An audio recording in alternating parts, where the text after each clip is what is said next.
Next to our garden there's a strip that was grass that we wanted to put cedar chips in, and we wanted to put cedar chips around the garden boxes. I realized that we had a problem where the cedar chips were going to fall into the neighbor's plantings. So I wanted to do bark mulch next to the neighbor's property, but cedar chips around our planter boxes. So I needed an edge, something that would separate those two materials. This project isn't so much about the art of the project, but more about where the wood came from and how I used that wood. A couple of years ago, my friend Brian and I cut up a huge sequoia tree, and we cut it into giant slabs. Those have been drying now. My share of the wood is stored in a room in our basement, and I'll bring one of the smaller pieces over to do this project. I could cut this on the table saw with difficulty, or even on the big bandsaw, but I think it's quickest and safest with a circular saw. It also just so happens we slabbed these at 2¼ inches thick, which is exactly the thickness that a standard circular saw will cut through. And it's fairly soft wood, so it cuts really easily. It's also rot resistant, or at least so I'm told, so it's good for landscaping projects. So I'll joint the piece that I've cut off. And the wood has a little bit of a cup to it over the length, so I'll cut it closer to the length that I need for my edge, and then I can face joint that without losing a lot of material. And I'm getting to use my new guard on the joiner, which works well. For how soft the wood is, it joints in planes nicely. The heartwood has a light pink color. You can see this tree grew incredibly quickly. Some of the rings are an inch apart.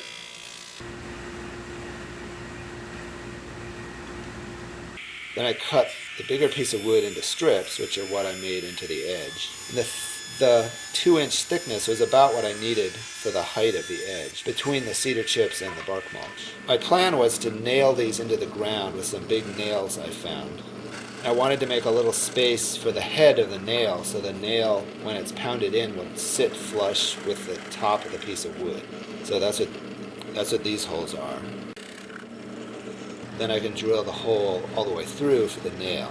It made it go a lot quicker if I could hold 4 pieces together at once and then just drill the holes one after another really quickly.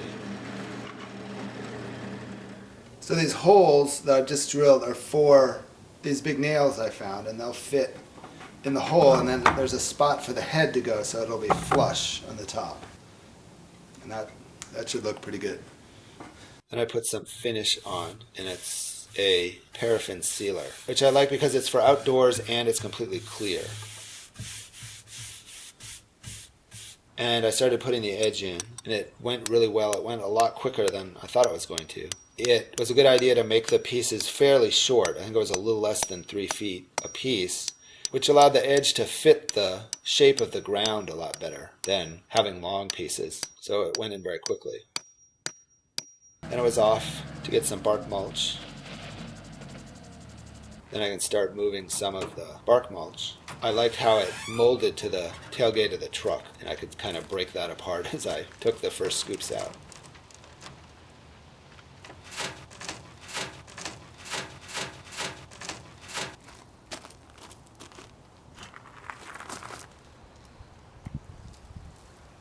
Then it was a matter of carefully spreading the bark mulch and the cedar chips up to that edge. It was about the windiest day this spring that I did this, so you can see all the plants moving around.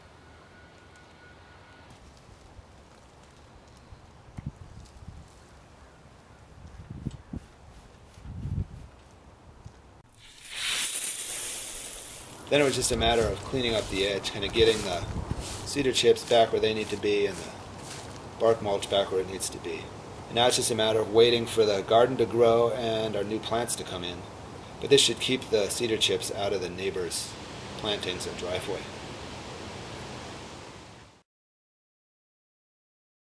Thanks for watching.